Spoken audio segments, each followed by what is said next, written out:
कितना मजा आ रहा है ना इस पानी से बड़े गड्ढे में खेलने में। सारी गर्मी उड़न छू हो गई, वरना पहले तो इतनी घमासान गर्मी में घर से बाहर कदम रखने का मन नहीं करता था। और नहीं तो क्या, कितना अच्छा लग रहा है ना। एक काम करती हूँ, मैं नींबू पानी बनाकर ले आती हूँ, फिर जैसे फिल्मों में दिखाते हैं ना वो हीरोइन जूस पीते हुए पानी में मस्ती करती है, हम भी ऐसा ही करेंगे। अरे सुनीता बहू, इन मिट्टी के बर्तन में तो कितनी जल्दी अच्छे से दही जम जाती है, और तुम लोगों का ये जुगाड़ जमीन खोद कर उसके अंदर बर्तन रखने का, देखो सारा खाना बिल्कुल सही है, कुछ भी खराब नहीं हुआ। माँ जी, हमने जुगाड़ ही इस तरह के लगाए हैं कि जिससे हम गर्मी से राहत पा सकें। चलो, सारी छत अच्छे से भीग गई, अब रात में ठंडक होगी पूरे घर के अंदर। घमासान गर्मी से बचने के लिए जहां लोगों ने अपने घरों में एसी कूलर चलाकर 24 घंटे घर में बैठते, कभी लस्सी पीते तो कभी ठंडी ड्रिंक पीते, वहीं इन सब के बीच इन पांचों बहू ने अपने घर में गर्मी से बचने के लिए ऐसे कई तरह के जुगाड़ करके रखे थे। तो आइए इस कहानी में हम इन सभी जुगाड़ों को जानते हैं। क्या पता आने वाले समय में ये जुगाड़ हमारे भी कुछ काम आ जाए। आखिरकार ठंड का मौसम खत्म हुआ और गर्मी का शुरू। हमारे गांव में तो साल भर ठंडा ही मौसम रहता था। यहाँ का मौसम कैसा है? ठंड तो यहाँ काफी कड़ाके की पड़ी है, तो मुझे नहीं लगता कि यहाँ ज्यादा गर्मी पड़ती होगी। तो ज्यादा गर्मी की बात कर रही है? इस गांव में मैं मई जून अप्रैल का महीना ऐसा गुजरता है जैसे मानो सूर्य देवता खुद इस गांव में आकर बैठ गए हो। बड़ी भयंकर गर्मी पड़ती है। पिछले साल तो पूछो ही मत, ऐसा लगा था कि पिछले साल की गर्मी हम सबकी आखिरी गर्मी होगी। अभी तो मौसम ठीक ही है, देखते हैं आने वाले दिनों में क्या हाल होता है गर्मी से हमारा। मुश्किल से 2 से 3 हफ्ते ही गुजरे थे और इन पांचों बहू के गांव में काफी भयंकर गर्मी पड़ जाती है। गर्मी से हर किसी का हाल बेहाल था। अमीर लोगों ने तो अपने घरों में गर्मी से बचने के लिए एसी कूलर लगवा लिए थे, लेकिन गरीब लोग तो बस जैसे तैसे करके इस गर्मी को बर्दाश्त कर रहे थे। अरे जरा देखना, मैंने कल रात को लस्सी के लिए दही जमने के लिए डाली थी, सारी की सारी दही फट गई। ये दूसरी बार हुआ कि सारी दही फट गई। कितना नुकसान हो गया हमारा।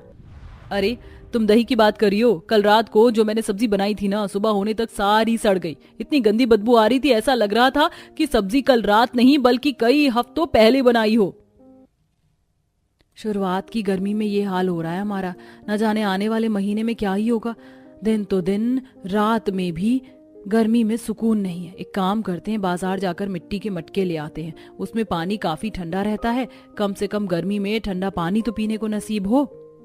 सभी बहुएं शाम होने तक का इंतजार करती हैं और जैसे ही शाम होती है तो सभी मटके लेने के लिए कुम्हार की दुकान पर आती हैं, जहां वो मिट्टी के बर्तन, मटके और बोतल के दाम सुनकर हैरान हो जाती हैं। कुछ सालों पहले तक मिट्टी के मटके 70 रुपए में आ जाते थे, लेकिन अब देखो 400 रुपए का एक मटका है। और जरा ये मिट्टी की बोतल तो देखो, बाप रे बाप, 500 रुपए की है। ये गर्मी ही तो होती है इन लोगों के पास अपना सामान बेचने के लिए। गर्मी में तो लोग मिट्टी के बने हुए बर्तन मटके सब लेते ही हैं। हमारे पास इतने पैसे भी नहीं है। छोड़ो, लगता है अब गर्म पानी पीकर ही काम चलाना पड़ेगा। ऐसा नहीं है, अगर हम लोग चाहें तो मिट्टी के बर्तन मटके घर में भी बना सकते हैं। लेकिन कैसे? हमें तो मिट्टी के बर्तन बनाने आते ही नहीं है। क्या तुम्हें आता है? शादी से पहले जब मैं अपने मायके में रहती थी तो हमारे पड़ोस में एक कुम्हार का परिवार था। वो लोग रोज मिट्टी के बर्तन बनाते थे। उन्हें देखकर मैंने भी थोड़े बहुत बर्तन बनाने सीख लिए थे। एक बार कोशिश करके देखती हूँ, क्या पता बन जाए। शालू मिट्टी के बर्तन बनाने के लिए ढेर सारी मिट्टी लाती है और उसमें पानी मिलाकर मिट्टी के कुछ मटके, बर्तन और बोतल बना लेती है और उसके सूखने तक इंतजार करती है। सूखने के बाद जब शालू उनमें पानी रखती है तो कुछ घंटे में वो पानी बर्फ जितना ठंडा हो जाता है। तुमने तो कमाल कर दिया, पानी तो बिल्कुल बर्फ जैसा ठंडा हो गया है। अब तो बाहर से बर्फ लाने की भी कोई जरूरत नहीं है। पैसे भी बच गया और गर्मी से भी थोड़ा बहुत छुटकारा मिला। कुछ दिन गुजर जाते हैं। मिट्टी के बर्तन मटके बनाकर इन सभी बहुओं के गले को तो राहत मिल चुकी थी, लेकिन बढ़ती गर्मी से घर में सबका बुरा हाल था। पूरा दिन इनका घर किसी भट्टी की तरह भभकता। अब तो मेरा घर में रहने का भी मन नहीं करता, लेकिन बाहर भी तो जा नहीं सकते ना। अगर बाहर निकले तो बिल्कुल करेले की तरह भुनकर काले हो जाएंगे। मेरे गांव में तो सभी लोगों के मिट्टी के ही घर थे। मिट्टी के घर में कितनी ठंडक रहती थी। काश हमारा घर भी मिट्टी का बना होता। तो हमारा घर तो ईंट का है, तभी इतना भपकता है। और ये तो हम इसे मिट्टी का बना सकते हैं ना। अब तोड़कर तो नया घर नहीं बना सकते, क्यों ना इस ईंट के बने घर के अंदर और बाहर से मिट्टी के अच्छे से लिपाई कर देते हैं और रोज उन्हें पानी से गीला करेंगे, जिससे घर में ठंडक बनी रहेगी। अरे तो फिर देरी किस बात की, चलो चलते हैं। सभी बहुएं ढेर सारी मिट्टी का घोल बनाती हैं और घर के अंदर और बाहर अच्छे से घर की लिपाई कर देती हैं, जिसके बाद अब महिमा पूरी छत को गीली बोरियों से ढकने लगती है, जिसे देख शालू। ये तुम क्या कर रही हो? छत को गीली बोरी से क्यों ढक रही हो? जब मैं पहले बर्फ लेने जाती थी तो बर्फ की बड़ी बड़ी सिल्लियों को भी बोरी से ही ढका होता था। उसी को देखकर मुझे ये जुगाड़ सूझा। अब हम हर रोज बोरी को गीला करेंगे, जिससे छत पर रखी सारी बोरियां गीली होंगी और घर में ठंडक भी रहेगी। महिमा का ये जुगाड़ काम तो कर जाता है, लेकिन हर रोज शाम में बार बार बोरियां गीली करना उन सभी लोगों को काफी ज्यादा भारी पड़ता है। बाल्टी भर भर के इसके ऊपर पानी डालना पड़ता है। रोज रोज 1 घंटा तो इसी में ही गुजर जाता है। ये जुगाड़ था या काम बढ़ाने का नया तरीका? ऐसे ही कुछ दिन गुजर जाते हैं। करुणा मंडी से सब्जी लेकर घर आ रही होती है कि तभी उसकी नजर एक पार्क में पड़ती है, जिसके बीचों बीच एक फव्वारे वाला नल लगा था, जिसका पानी उड़ उड़ कर काफी दूर जा रहा था। ये देख करुणा को एक जुगाड़ सूझता है और वो घर आकर अपने पति से पाइप मांगती है और उन सबको एक में एक जोड़ उस पाइप का कनेक्शन आंगन में लगे नल में लगा देती है। साथ ही छत पर इस पाइप के बीच एक फव्वारे वाला नल का लगा देती है, जिससे आंगन का नल चालू करते ही सारा पानी उड़कर अपने आप बोरियों पर जा गिरता है। क्या बात है करुणा, मानना पड़ेगा, क्या जुगाड़ किया है। हमारी मेहनत भी बच गई और गर्मी से छुटकारा भी मिल गया। ऐसे ही कुछ दिन गुजर जाते हैं। प्रीति सुबह सुबह मंदिर से घर लौट रही होती है कि तभी वो कुछ लोगों को उनके घर के बाहर बैठकर बांस से हाथ, पंखा, टोकरी और सामान बनाता देखती है, जिसे देख। बचपन में मैं बांस से कितना कुछ बनाया करती थी, जब बड़ी हो गई तो अपने आप ही ये सब छोड़ दिया। कोई बात नहीं, अभी भी कौन सी देरी हुई है। प्रीति उन बांस की लकड़ियों से हाथ पंखा बनाती है, जिससे घर में सभी को रात में सोने में ज्यादा दिक्कत नहीं होती और हाथ पंखे से भी लोग आराम से। इसी के साथ अब करुणा घर की जमीन की भी अच्छे से लिपाई कर देती है, जिससे अब जमीन भी काफी ठंडक भरी रहती है। छोटे मोटे जुगाड़ करके हम थोड़े बहुत तो गर्मी से बच गए, लेकिन अब इस लू का क्या करें। खिड़की दरवाजे से सीधा गर्म लू घर के अंदर आती है। दरवाजा खिड़की अब पूरा टाइम तो बंद करके नहीं रख सकते ना। इसका भी जुगाड़ मिल गया है मुझे। ये देखो मैं क्या लेकर आई हूँ। इन कपड़ों को मैंने गीला कर दिया है अच्छे से। अब इन्हें हम अपने खिड़कियों दरवाजों पर टांग देते हैं, जिससे घर के अंदर लू नहीं आ सकेगी।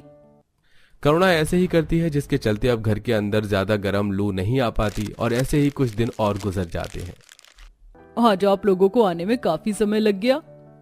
वो हमारे मालिक के घर में स्विमिंग पूल बन रहा है ना, तो इसलिए मालिक आज फैक्ट्री देरी से आए थे और आज तो दिहाड़ी का दिन भी था, इसलिए आने में देरी हो गई। हमारे मालिक का सही है, अब घर में स्विमिंग पूल बन गया है। रोज ठंडे पानी में मालिक गर्मी में मजे करेंगे। काश हमारे नसीब में भी ऐसा ही कुछ लिखा होता। अनिल की बात सुनकर सभी बहुएं एक दूसरे की तरफ देखती हैं और एक साथ ही उनके दिमाग की बत्ती भी जलती है। और अब सभी बहुएं अगले दिन आंगन में बड़ा सा गड्ढा करती हैं और उसके अंदर तिरपाल बिछा देती हैं और साथ ही उसमें ढेर सारा पानी भी भर देती हैं और अब उस पानी के भरे गड्ढे में उतरकर पानी में काफी मस्ती करने लगती हैं। और इसी तरह के जुगाड़ से स्विमिंग पूल भी तैयार हो जाता है। पांचों बहू के किए हुए सभी जुगाड़ से पांचों बहू और उनका पूरा परिवार गर्मी से अच्छा खासा बच रहा था। तुम पांचों बहुओं ने कमाल कर दिया। खाने से लेकर पीने तक हर छोटी बड़ी चीज का इतनी अच्छी तरीके से जुगाड़ किया है ना। अब तो गर्मी से राहत ही राहत है। बिना पैसे खर्च करे गर्मी से पूरी तरह से छुटकारा मिल गया हमें। ये तो कुछ भी नहीं है, आगे तो हमने और भी कई तरह के जुगाड़ सोचे हैं। अब जैसे जैसे गर्मी बढ़ेगी वैसे वैसे हमारा जुगाड़ भी बढ़ेंगे। अब सभी बहुएं अपने ससुराल वालों और अपने किए हुए जुगाड़ के साथ हंसी खुशी रहती हैं। ये लीजिए, मैंने चाय बना दी है। अरे क्या बात है, आप लोग कहीं जा रहे हैं क्या? हाँ दिव्या, हम काम पर जा रहे हैं। हाँ तो नाश्ता तो कर जाइए। नहीं नहीं, अब वक्त नहीं है। चलिए बाबा चलते हैं, नहीं तो सुबह का सारा धंधा चौपट हो जाएगा। लखन अपने बाप मनोज के साथ बिना कुछ खाए पिए ही निकल गया। यह है दिव्या के ससुराल की कहानी। दिव्या एक बेहद ही अमीर लड़की थी, जिसने अपनी पसंद से एक गरीब परिवार में शादी की थी। लखन के परिवार में उसकी माँ, बाप, बुआ, एक बहन और वो खुद था। लखन और मनोज के घर से जाने के बाद दिव्या बोली, ऐसा भी क्या काम था इन दोनों को जो बिना कुछ खाए पिए ही चले गए? वैसे मेरे बाबा भी ऐसे ही करते थे। काम को लेकर आदमी बहुत ही ज्यादा सीरियस होता है। दिव्या ऐसे बोलकर अपने घर के कामों में लग गई। कुछ देर बाद उसकी नंद सास और बुआ सास भी घर से जाने लगी। अब आप सभी कहाँ जा रहे हैं? काम पर भाभी। काम? कैसा काम? आप सब भी काम करते हैं? हाँ बहू, गरीबों में तो जितने लोग हों उन सभी को ही काम करना पड़ता है, तभी परिवार पूरा चल पाता है। अब चलो भाभी और रेशमा, नहीं तो देर हो जाएगी। जया ऐसे बोलकर रेशमा और अंकिता को अपने साथ लेकर निकल गई। घर में अब बस दिव्या ही थी। अरे नहीं, बेचारे मेरे ससुराल वाले कितनी मेहनत करते हैं, पता नहीं सभी क्या काम करते होंगे। एक तरफ दिव्या अपने ससुराल वालों के बारे में पूछ रही थी तो वहीं दूसरी तरफ, अरे दे दो रे दे दो, ऊपर वाले के नाम का दे दो, गरीब और परेशान को देने से भगवान तुम्हारा भला करेगा।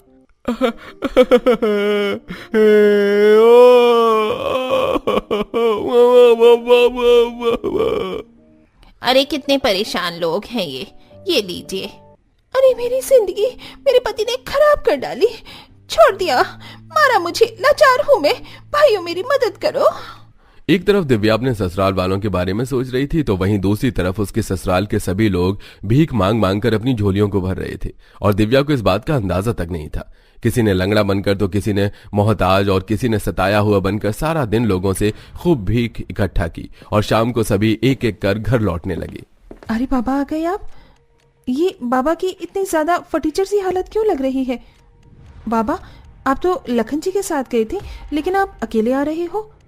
अरे हाँ, वो बहू मनोज के काम के घंटे बढ़ा दिए गए हैं तो मैं जल्दी आ गया। अच्छा, ये बाबा ऐसे क्यों लग रहे हैं जैसे कि ये नाले में गिर कर आ रहे हैं? तभी दिव्या मनोज को देखकर कंफ्यूज हो ही रही थी कि पीछे से उसकी सास, नंद और बुआ सास भी आ गईं। उन तीनों के कपड़े भी बहुत ही ज्यादा गंदे थे, जिन्हें देखकर दिव्या चौंक कर बोली, हे भगवान, माँ जी आप लोगों की क्या किसी से लड़ाई वड़ाई हुई है? आपके बाल ऐसे बिखरे बिखरे और ये कपड़े कितने गंदे, ऐसे कैसे हो गया? बहू तो भी ना कैसे अजीब अजीब से सवाल करती है। अरे काम में मेहनत तो लगती ही है और मेहनत से कपड़े गंदे हो जाते हैं। अब ज्यादा हम पर ध्यान मत दे। दिव्या अपनी बुआ सास की बात सुनकर बस गर्दन हिलाने लगी और फिर उसने सब कुछ इग्नोर कर दिया। कुछ देर बाद लखन भी घर आ गया, जिसके बाद खाना खाकर सभी सो गए। ऐसे ही अगले दिन, बाबा मुझे पैसे दे दीजिए, मुझे सुबह की चाय के लिए चीनी और पत्ती लेकर आनी है। अच्छा बहू। मनोज ने जैसे कि दिव्या को पैसे देने को जेब से पैसे निकाले तो उसकी जेब से बस चिल्लर ही चिल्लर निकले। ये क्या बस चिल्लर ही चिल्लर? बाबा तो इस उम्र में भी मेहनत के काम करते हैं, फिर इनके पास कोई भी बड़ा नोट क्यों नहीं है? दिव्या को ये चिल्लर ही चिल्लर देखकर अजीब लगा, लेकिन वो कुछ नहीं बोली। वो उन्हें ही लेकर चीनी पत्ती लेने को किनारे की दुकान पर जाने लगी, जहां ये सभी लोग मुझे ऐसे घूर घूर कर क्यों देख रहे हैं? समझ गई, इस करीब से मोहल्ले में मैं ही एक अमीर बहू हूँ, इसीलिए शायद सब लोग मुझे देख रहे हैं। दिव्या बेचारी जानती भी नहीं थी कि उसकी नाक के नीचे उसके ससुराल वाले क्या करते थे। वो इसी गलतफहमी में चीनी और चाय पत्ती लेकर घर चली गई, जिसके बाद उसने सभी का नाश्ता करवाया। ऐसे ही सिलसिला जारी था कि एक दिन दिव्या सब्जी लेने बाजार आई हुई थी। हाँ भैया, 2 किलो आलू दे दो और 1 किलो बैंगन। अरे ये आवाज तो मुझे ससुर जी की जैसे लग रही है। दे दो रे, अरे दे दो, ऊपर वाले के नाम का, गरीब को दोगे तो तुम्हारे खजाने में बरकत होगी। हे भगवान, ये तो बस आवाज नहीं, देखने पे भी मुझे ससुर जी ही लग रहे हैं। पास जाकर देखती हूँ। दिव्या को मनोज और लखन पर शक हो गया और वो उनकी करीब ही जाने लगी कि तभी लखन ने उसे देख लिया और उसने अपने बाप को इशारा किया। अरे नहीं, ये तो वही इशारा है जो हम मुसीबत के वक्त देते हैं। अरे अरे नहीं बहू, बहू यहाँ, इसे पता नहीं चलना चाहिए। मनोज ने जैसे ही दिव्या को देखा तो उसने अपना रुख बदल लिया और वो दोनों जल्दी से पब्लिक की भीड़ में ही गुम हो गए। अरे नहीं, वो तो चले गए। वैसे मैं शायद बेकार में ही शक कर रही थी। वो दोनों लखन और ससुर जी कैसे हो सकते हैं? वो तो बेचारे मोहताज थे। दिव्या ने ऐसे ही सोचते हुए बात को आई गई सा कर दिया और फिर वो वापस से घर आ गई। लेकिन अपने ससुराल वालों का यूं गंदी हालत में घर लौटना और खुले पैसे देना, ये सब दिव्या को सताई जा रहा था। जरूर कुछ तो बात है जो मुझसे छिपाई जा रही है, वरना राजा बनकर घर से निकला हुआ इंसान भंगी बनकर तो लौट सकता है, लेकिन बिल्कुल भिखारी नहीं बन सकता। मैं कल को इन लोगों का पीछा करूंगी कि ये आखिर काम क्या करते हैं। दिव्या अपने परिवार का पीछा करने का मन बना चुकी थी। अगली सुबह जैसे ही सभी नाश्ते से निपट कर काम पर जाने को निकले तो दिव्या भी उनके पीछे पीछे निकल गई। आज मुझे मेरे सभी सवालों के जवाब मिल जाएंगे। ये क्या बाबा और लखन जी अलग राह निकल गए और माँ, बुआ, सास जी और रेशमा ये तीनों साथ हैं। मैं किसका पीछा करूं? दिव्या सभी को अलग अलग दिशा में जाता हुआ देख कंफ्यूज हो गई कि तभी उसे कुछ ध्यान आया।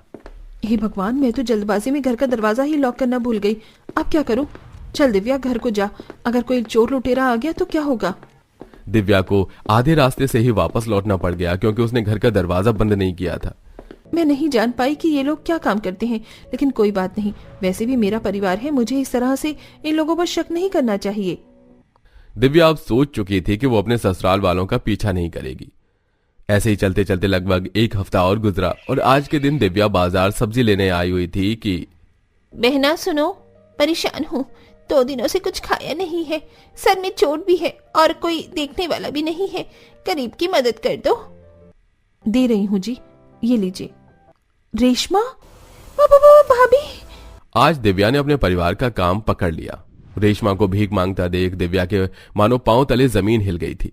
दिव्या ये सब देखकर बेहोश हो गई, जिसके बाद रेशमा उसे घर लेकर पहुंची और कुछ देर के बाद घर में। क्यों किया आप लोगों ने मेरे साथ ऐसा? क्यों छिपाया इतनी बड़ी असलियत मुझसे आप लोगों ने? मैं इतने अमीर बाप की बेटी, मैंने कभी जिंदगी में नहीं सोचा था कि ये कभी भीख की रोटी तोड़ूंगी मैं। बताइए क्यों किया आप लोगों ने ऐसा? मेरी बात सुनो रेशमा, मैं बताता हूँ, गुस्सा मत करो। अब बताने से होगा क्या? सच्चाई तो यही है कि मैं एक भिखारी परिवार की बहू हूँ। मेरी बात तो सुनो। कुछ नहीं सुनना है मुझे। मुझे अभी के अभी मेरे मायके छोड़कर आओ बस। दिव्या ने अपने मायके जाने की जिद पकड़ ली। काफी देर तक वो बोलती रही, लेकिन फिर बहू, बस बहुत कर लिया तूने मायके मायके का गुणगान।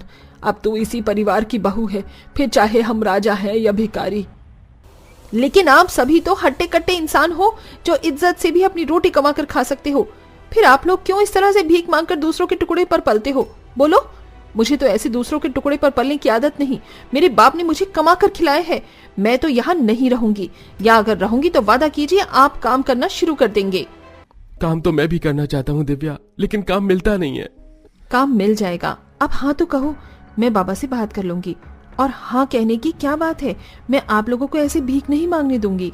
दिव्या की बात सुनकर उसका परिवार काम करने के लिए राजी हो गया। बस फिर क्या था, उसी दिन दिव्या ने अपने बाप से बात की और दिव्या के बाप ने उसी दिन लखन को अपने यहाँ काम पर लगा लिया। अब लखन काम करता, जिससे उसे अच्छा मेहनताना मिलता था और अब परिवार ने भीख मांगना बंद कर दिया था।